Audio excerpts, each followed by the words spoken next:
Hey, welcome everyone. Paul Chapman here. And if you joined us last week, we started talking about recovery. This is for Alliance members. It's training for Alliance members, specifically around recovery.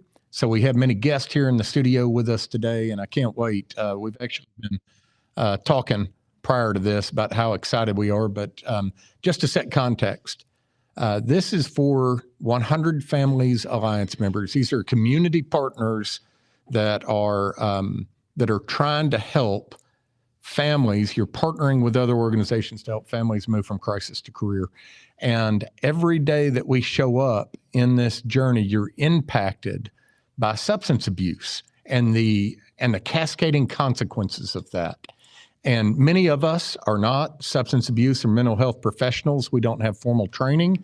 And so what we're doing here is akin to like first aid kind of training so that that you can start to understand, what's going on in your loved one or your client's mind. How do you approach them, where the help exists? And most of all, y'all have been doing this for 16 years. And I've seen a lot of people, the longer that they're in it, you start to get real centered and realistic around the help that you can give, and if you engage, what are the odds or probabilities of someone actually responding well, or you can start to get very hard and cynical. And it's just natural. And so, I wanted you to know, if you're a part of the Alliance out here, we are with you. We're trying to help you, because we're all on the journey to build the types of communities that we want to live in for all of us. And so, anyway, thanks for taking time. I hope that this is valuable to you. And then feel free in the comments, whether you're joining us live or you watch this sometime later, to go ahead and send us a message on the types of things that would help you do what you do better in the future. So anyway, Randy, if we could point wide here, we've got several guests in the studio with us today, and we're going to go around and make introductions, start with Russell. And if you just, who are you and what are your, we were talking earlier, what are your bona fides? Why is it that you have some experience? Why should we listen to you as we're talking about recovery and substance abuse? So Russell, you want to start us off? Yeah, my name's Russell Board. I have over 15 plus years of substance abuse, addiction related problems. But then again, I have over 5 years clean and sober. Yeah.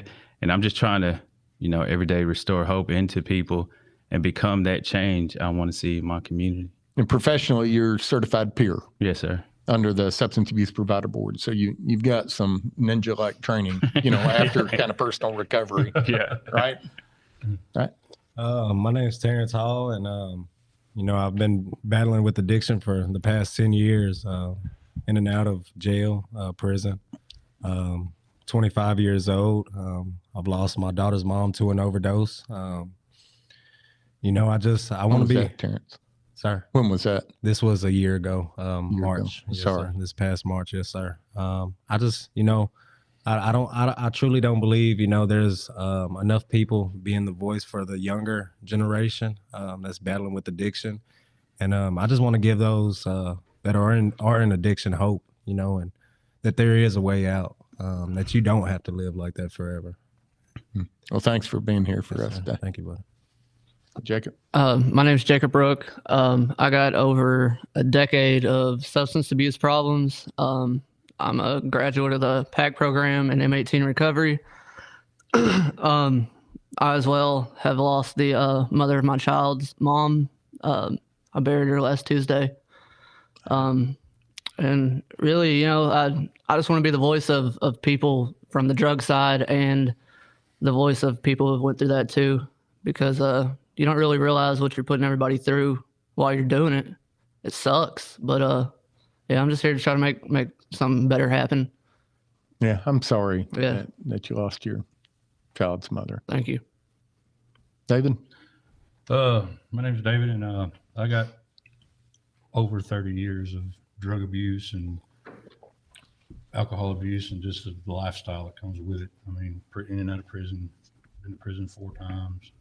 I'm just sick and tired of seeing people not know a way out. I mean, you know, it's different because the people that do have it, you know, like he was saying about the younger generation, you know, there's not enough. I don't feel that there's enough people in the 12-step based places that will reach out to the younger person, because I don't know what it is. You know, it's just lifestyle. Or Have you whatever. met Terrence? I mean, that No, I feel you, bro. And, you know, I've had numerous friends die from the disease of addiction, and it's like, I don't want to be that statistic, you know? Yeah.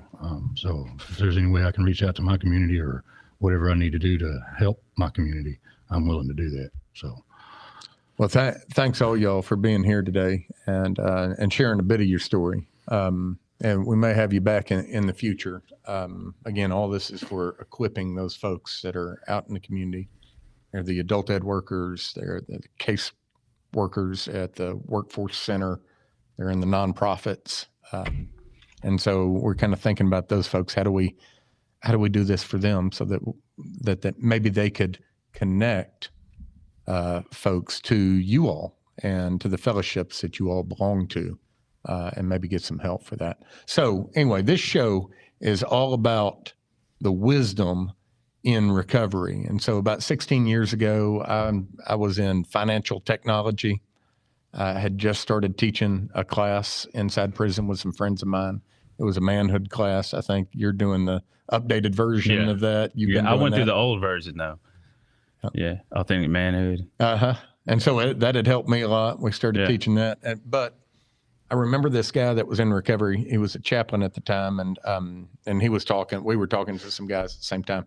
And this guy was just describing kind of hell of what his life was in. And this guy, he said, "Hey, listen, man, if you're going through hell, keep going." And I thought, and I'd heard him say that several times, but what he was telling this guy was, don't stop. You know this is bad, right? But there's hope. You can get through it. So if you're going through hell, keep going. And over the years, I've heard a lot of folks in recovery it's almost like it's these short proverbs, this wisdom that's packed in there. And I've really admired that. And I realize that someone that's in recovery has done a lot of work, very hard work on themselves, and that means something to them. So I thought we'd have a discussion, and we would share with folks maybe some of those things that meant something to you. So you want to start, Russell? Yeah. So it's my saying is keep coming back. I'll never forget the first time that I heard it. I was in prison and I went to NA because they gave away free coffee, and I was out of coffee that time. So I went, and then, yeah, they still do. So after the meeting, they did their little chant and I heard them say, just keep coming back. So I would keep coming back. And then, eventually, they would say things that I'd be like, maybe I need to reevaluate my life. You know what I'm saying?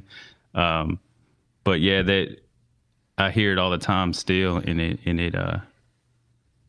if you just keep coming back and just keep working the program, just keep showing up, something eventually is going to stick. Something eventually is going to rub you the wrong way to make you do some further soul searching, and try to figure it out,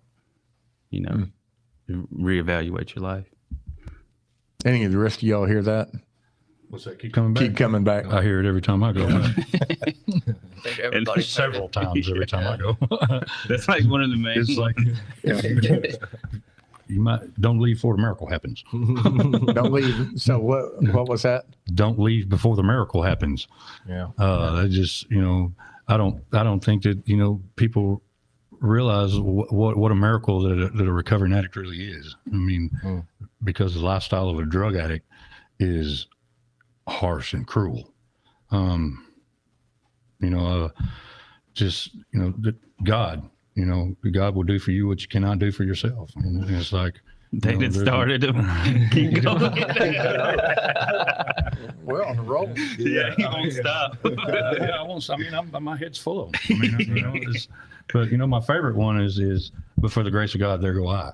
You know, you see somebody come into the rooms and they sit back in the corner and they're all scared, and you know, and the next time you see them, they're up there and they're talking to somebody, and then before you know it, they're even sharing a meeting or doing something. You know, it's recovery is a beautiful thing, man. But it's just unfortunate that a lot of people don't ever make it there. So, you know, It's just a process. It's a You got to process, keep and- coming back. yep. And To once if get you the keep ball coming started. back, Yeah. your life becomes more God-centered, and you become a productive member of society instead of a nuisance to it. You know, it's beautiful. That's how it works, man. It's like you see that, but when you're in your addiction, you don't see it. You know, and people around you see it, but you're like, you're missing out on something. You know, it's like, what am I missing out on? Why are they so like trying to help me, and I don't want the help? And Yeah. it's because we're stuck. You know, it takes a drastic something to wake you up, and you know, for somebody to actually step in and save your life. You know, at the time, sometimes some people don't realize that you are saving their life. You know, and when I first met Russell, I was like, that guy right there, he's full of it, man. He was like, you know, I had my doubts, you know, but here we are sitting at a table talking together, you know, and I call him all the time on the phone. And Where'd talk to y'all him meet? in the county jail. County jail. It's the first time I ever seen him. And it's like they kind of threw me in this program they had there, which was the PAC program. And I just kind of got thrown in there. I thought I was going to be a trustee. I was going to be, you know, yeah, you sure right. Got him. He got me. but Well, I'm Russell okay. knows the sheriff pretty well. He could probably get you that trustee job. Oh, no, I don't need one. Yeah, you don't. I got a real job. Got him a real job too. I mean, a productive member of society today, man. Yeah. And my wife even loves me today, you know. So there was a time when she just was done. I mean, she didn't know what to do, but you know, she gave it to God. Thank God she's a God-fearing woman, and you know, God did for me what I couldn't do for myself. Terrence? Man, I'll say it's about progress and not perfection. I think we get so caught up in just trying to do everything perfect, and you know, we live addicts live their lives so selfishly. All they care about is themselves. They don't care about their family, their children. They don't care about anything that's going on around them. All an addict cares about is the next fix, and willing to do anything to get that. So when I say progress and not perfection, you know, in my addiction, I never thought, oh, I'm not doing this good enough. That never went in my mind. I didn't care about doing right. You know, I didn't care about what I was doing right, what I was doing wrong. So I think we need to give ourselves some grace, and knowing that we're not gonna do everything perfect. It's a lifetime thing. This isn't something that's going. What am I trying to say? It's not something that's Going to go away. that's going to go away. You're going to fight with this the rest of your life as an addict. So give yourself some grace. Go easy on yourself. We're going to fall short sometimes, but As long as we don't use. that's it. That's it. It's about how you get up and how do you stay focused on the prize? How do you continue fighting this fight? Because it's not easy. Every day there's a struggle. You know, the one that, tell me again, it's Progress, not perfection. progress, not perfection. The way I've heard someone say it before was you can't reach your destination overnight, right. but you can change your direction right now. That's it. And so, you know, even if you just get pointed to it, That's right. and it's about the journey after that. But if you're pointing in the wrong direction or you're pointing in no direction at all, The joy is in the journey. Yeah. always in the journey. Yeah. Well, David's got a whole book. Yeah. We need to publish it. Yeah. Well, I mean, it's like, you know, when I had a significant amount of clean time built up in How a much relapse. time? 9.5 years. And I relapsed, and it was worse. I mean, it was worse than the first time. You know, when I first went to the rooms, I went and I got clean, and I went to treatment, and I stayed 18 months in a chem-free house, and I was doing good. And it's like I accumulated 9.5 years, you know, and after I did that, I relapsed, and it was like, man, I destroyed So myself. what made it worse, David? The relapse, and Knowing the that spiritual principles. spiritual principles of the Probably. program work if we work for them. Yeah. You know, if you stay on a godly, God-centered, God-based lifestyle every day, when you wake up, thank God that you're even alive. Okay, because a lot of people aren't. You know, a lot of people have been buried because of this disease, and I can't stress that enough. I don't know how to stress it enough. You know, and we suffer from a disease which there is no known cure, but it can, however, be arrested at some point, and recovery is impossible. I keep that on my mind every day, man. I read my basic text every day. I read it, and I love the things that are in it, the little stories, and you know, and the lots of meetings, and you get to hear stuff from different people. For those that don't know, what you're talking about, basic text. What is that? That is the basic text of Narcotics Anonymous. Okay. And in AA, there's They call it the big book. It's Alcoholics Anonymous. You know, I know a lot out of that book too, because I mean, it's not, you know, it's not who you get it from. It's where you get it from, and what what your drug. My drug of choice was more. You know, it wasn't just a certain drug. You know, but there's gateway drugs for me, and I chose a home. Where I chose a home in Narcotics Anonymous to stay there and be a productive member of that society. And so there are multiple ways. The way that works for you is the way Right. to go. Right. But I mean, you have CA, you have AA, NA, you know, and it's just like Religious based. You got Yeah. religious Religious-based, based programs. Mine was faith-based, and I've tried NA, I've tried AA, in and out. You know, I'd get sober and relapse, and like I always felt like NA meetings just weren't where it was for me. And then this last time I tried a faith-based place, and that's where I finally found my freedom. You know, I tried something I had never tried before, and it's worked beyond measures, you know. So how about a saying? put God in your life. yeah. No, my saying is I was told to pick a topic, so I picked falling apart to find hope. Because that one really resonated with me, because I had to lose everything, myself, my freedom, my kids. Like before that, you know, I was 130 pounds soaking wet and didn't have a problem, and nobody could tell me I could. So I think you really have to totally just break yourself down and reevaluate your whole life to find hope. Is that so? A lot of times in recovery, I'll hear folks saying they've not found their bottom, they've not reached bottom. Right. Yeah. So I mean, is that? Yeah. Everybody's is different. Everybody's different. Sometimes it results in death, and Some people's bottom are the grave, yeah. Yeah. I feel like you can go as far as you want to, Yeah. you know, honestly. but you can also take that and flip it around, Flip it around. and the sky's the limit. Yeah. You know, I mean, you can be president if you want to be president, man. Work towards that. Do it every day as a good daily goal, or whatever you know. I said, I'll tell you earlier, put yourself where you want to be. You know, if you want to be somebody, then be somebody. You know, because the disease of addiction will constantly tell you that this is the way you want to go. Okay, because we were talking about normal. You know, to me, I don't know what normal is. I've never been normal. You know, but I've been restored to some sort of sanity. You know, I had that moment of clarity where it was like, okay, David, you want to go spend the rest of your life in prison, or do you want to become a responsible, productive member of society? Mm-hmm. And that's where I'm at today. You know, I went back to the program, and I got me a sponsor and started working through steps again, and I got almost a year clean. You know, so That's great. and that's no drugs, no alcohol, no nothing. I don't even take aspirin, man. No, I think a big part of recovery too is building. You have to build a whole new life. Like a lot of people, I see them, they'll do jail programs, they'll do NA, but then they'll just go right back to where they were, and it never works. I've seen that all. You literally have to, even down to your family. Like if your family's not good, you have to cut them out of your life. And yeah, that sucks. But like you said, you want to be dead or in prison, or do you want to have a better life? And a lot of people that I've seen don't register with them.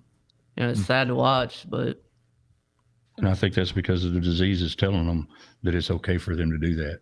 And it's okay for them, you know, maybe they haven't used up all the resources of how they get their money or how they get their dope or however, you know, it's, you know, but there's a point in your life where all those resources are going to become exhausted. You know, that's when the recovery process starts, I believe.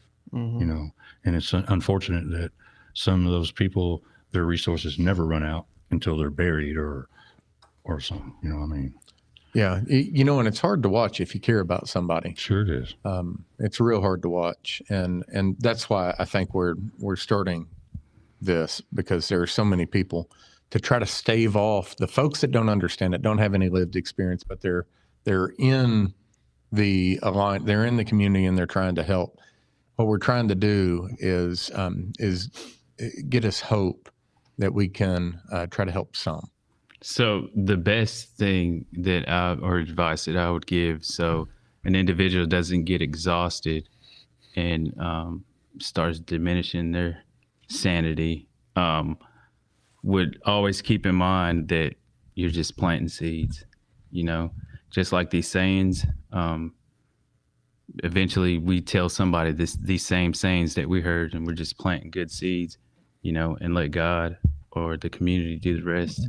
And if you can attack it with that mindset, that alliance member won't get exhausted. Now, there's one that's on the wall of the ACC here in Little Rock that I'd always read. It was Around a Horse and a Tail. Has anyone read that one? So it was, if someone tells you that you've got a tail, Oh yeah, ignore 'em. yeah. What's the? I really don't know no, that it was one. a donkey. If someone tells you you're a donkey, once, ignore them. Twice, you consider it, and if 3 people tell you, you need to check. You need to check and see if you got a tail. You Yeah. got to tell. Yeah. Right. So what does that mean? Well, I mean, if you got, you know, in if you got, to me, if you got somebody saying the same thing to you over and over and over and over, maybe you should look at it. You know, if somebody's telling you you're killing me by you using and doing the things that you do, you're killing your family, you know, you're exhausting your resources. If they're telling you that over and over and over, you know, listen to it, because they see things from the outside that you don't see from within. Yeah, for sure. Like in addiction, your family and your friends, they see things in you that you just don't see. You think you're all good. You think, you know, you got it all figured out. You truly believe you don't have a problem, you know, and it's so crazy to think like that you can actually think like that. Like, you know, you have all these people that truly love you and care for you and want the best for you, but you're not willing to listen to them. You kind of just, and I knew in my addiction, anytime someone would come to me saying, "Oh, you got a problem, I'll do anything to block them out, you know, to get them out of my life, you know." So it's like we don't see the problems that we cause in addiction. We don't see, you know, what we're truly doing. You know, we're so blind to it. We're so caught up in that next high, you know. I think mine was pretty bad. I look back at my intake picture, and like I was real blind. You know, like I looked bad in my intake picture, but like in my mind, I still looked like I do now. You know, like I was fine. Nobody knew. Like Yeah. everything was cool, but really, I wore a size 28 and looked like a walking bag of sticks. So, yeah, no, that's definitely correct. You don't realize it till you look back at it, and it's like, wow, you know. Yeah, and I found mine in the truck the other day, man, and I showed it to her, and she says, "Oh my God!" Yeah. And I said the same thing. "Oh my God!" Yeah. And it's like I didn't even realize it, you know, that I weighed 130 pounds, and was like, for me, I weigh 240. You know, I mean, I was like, man, I can't believe that. You know. And it's mind blowing. Well, what about if nothing changes? Nothing Changes. Well, if nothing changes, nothing changes. Wherever you go, there you are. You know, it's like that. I Yeah. mean, You can't keep doing the same things expecting different results. that's insanity. Yeah. You know, I can remember, this has been a number of years ago, but there was a couple family members that were having some real problems, and I was involved a little bit, and they kind of split for a while, and then they got back together. So 6 weeks they got back together, and it went okay for a few months, and then I mean, it was an explosion. And that's the one that a counselor was saying. It's like, yeah, you took a little break, but when y'all came back together, y'all were both still the same. So the same chemical reaction was going Right, on. right. I think a lot of that is like I've been through that with my fiance. You know, we're in our addiction bad. like real bad. There's a lot of issues, even like with an addict, there's a lot of issues that have caused that for you to use that you need to deal with before you're going to expect a different result. So like if you don't deal with it, then you're just going to go right back to what you're doing. Yeah. Yeah, for sure. That's one thing that the Alliance members would need to understand, that we, us being addicts, we come to the table with a whole bunch of trauma, and we just been, by the grace of God, dealing with it and getting whatever results we've been getting, you know. Clean up the records of the past. Yeah. Yeah. Well, You know, the spirit. Here's the thing, man. I'm not sure why this works, but it does. The spiritual principles of any program that you go to are basically the same. They're honesty, open-mindedness, and willingness. Yeah. If you got those three things, you're well on your way to the road to recovery. You know, break those down, David.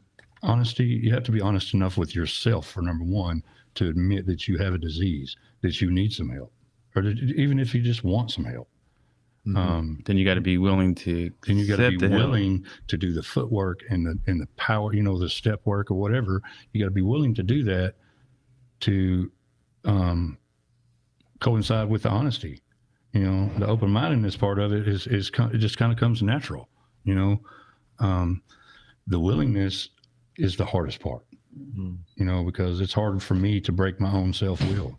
You know, but once you get enough of being sick and tired of being sick and tired, then it makes you more willing. Yeah. You know? So that jailhouse, it'll make you willing.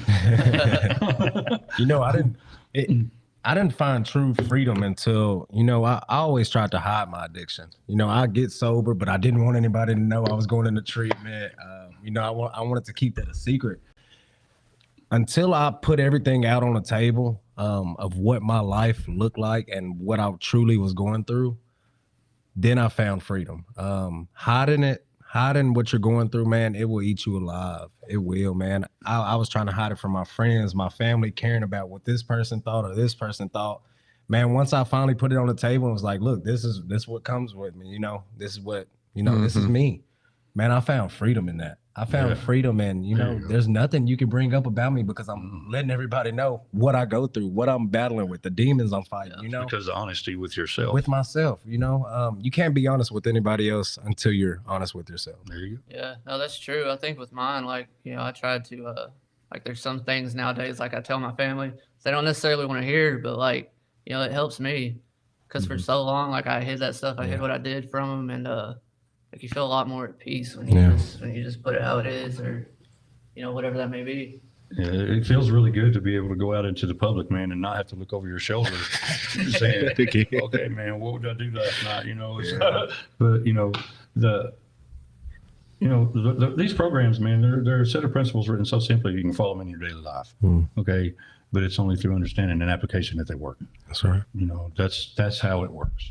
And you can't do it by yourself. You can't. Yeah. It's impossible to do it by yourself, because I'm not sure because of why, but you know, I do know that I've tried it by myself. I think And the because same thing happened to me that's always happened. the main reason is because I don't like first starting out, a person in the process of the early recovery, you won't hold yourself accountable.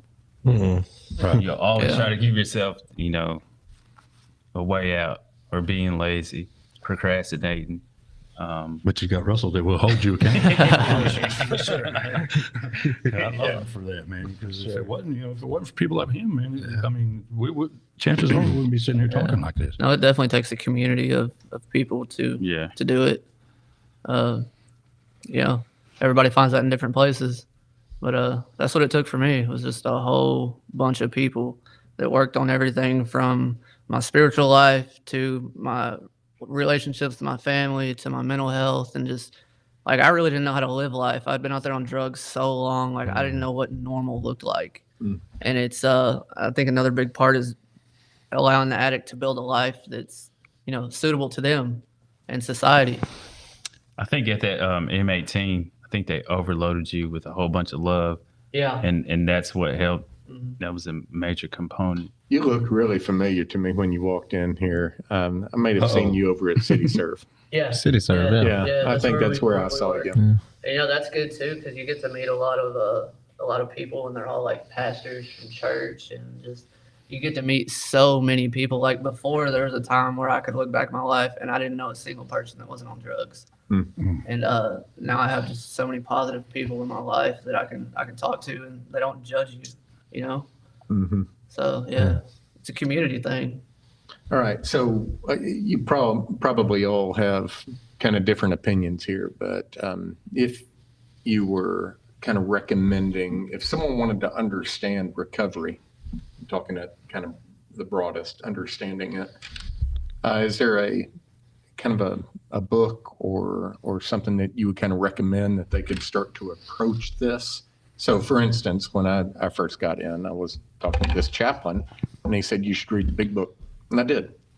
And it helped me a lot to kind of understand some of this. But what would you recommend, Russell? I can't remember the name, the author of the book, but the book is called The Power of Now.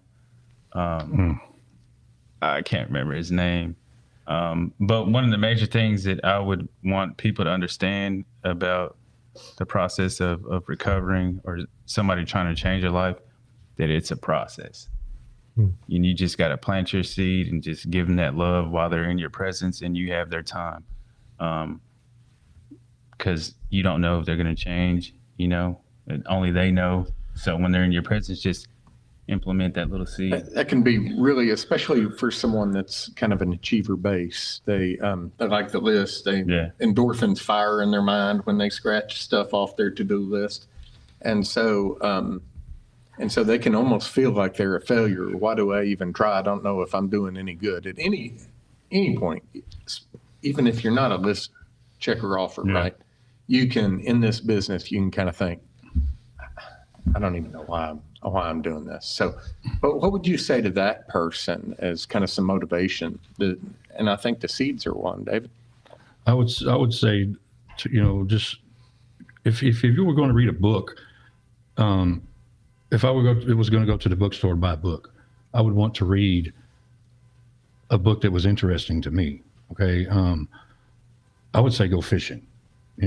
What you do, what I mean by that is get these different big book or the basic text or whatever, and read a couple of the stories in there. When you read those stories, if you relate to those stories, then, chances are you're probably going to belong there.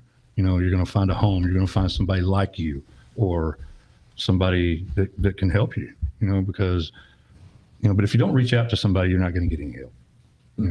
If you don't reach out, you're not going to get what you need. So you'd recommend, if someone wanted to kind of start to approach this, they didn't know anything and they were looking to kind of understand. I would say get a basic text and a big book, and, read some of the personal stories inside those books, just a couple of them, and I'm going to go out on a limb here and say that I will assure you that you will find somebody in that book that's like you.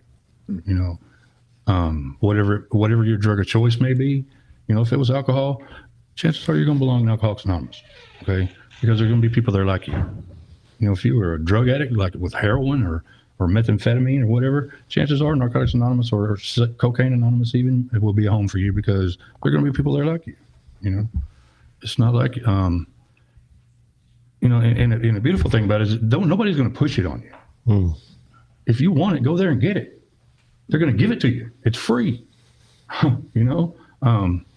They're not going to charge you for going to a meeting. They're not going to charge you for, when I first came back, my sponsor bought me my basic text. He bought it for me.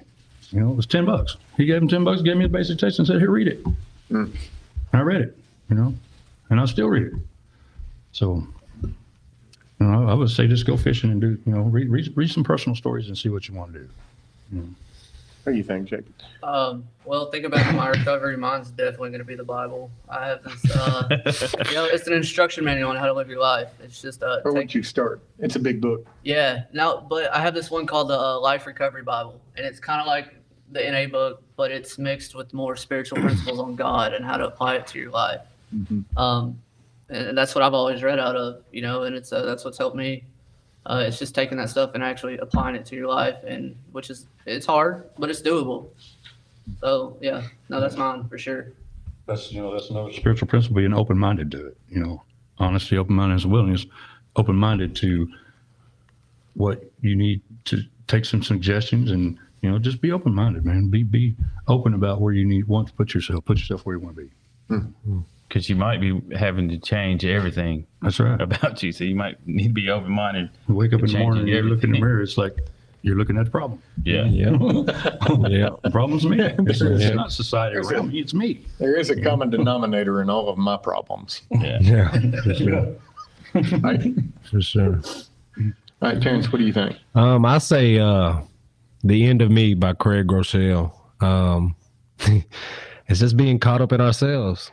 Want to do what Terrence wants to do, you know? I had to come to a point where I had to realize it's not about Terrence. You know, I lived so many years so focused on doing what I wanted to do, living how I wanted to live. Honestly, I'm gonna be honest here. I thought having my daughter, when my daughter was born, I thought, okay, this will turn me around. No, it didn't do it. It didn't do it. Not even having my daughter didn't do it for me. I've overdosed 5, 6, 7 times. That didn't do it. Losing my daughter's mom did it. It took something that tragic. It took my daughter losing her mom for me to turn my life around. I had to come to the end of me. I had to stop fighting it. I was my own worst enemy. I brought all the problems.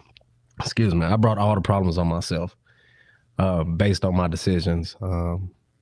Just didn't care who I hurt at the time. It was all about me. So I say Craig Groeschel, The End of Me. Craig Groeschel. I've not read that one.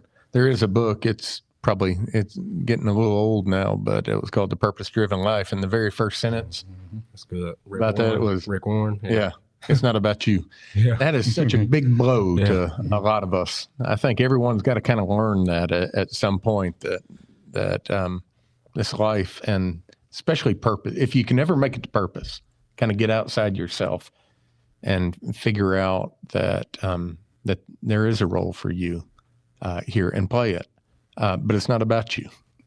That's right. Then it sounds awful if you're selfish, if you're all wrapped up in yourself, but it's actually quite freeing. Otherwise, Psychological change or something occurs during that. right. So the Power of Now by Tolley was the one that you would recommend. He's a meditation white guy guru. I like dude. I like that word, guru. All right, I'll come up with something. guru. David needs to be a guru. Yeah. All right. Any parting shots for the folks that are listening? Any last sayings? Any final kind of charges to give them before we end this session? Keep coming back. Suit up and show up. Keep coming back and suit up and show up. All right. Well, thank you all for coming, sharing your story. We'd love to have you back.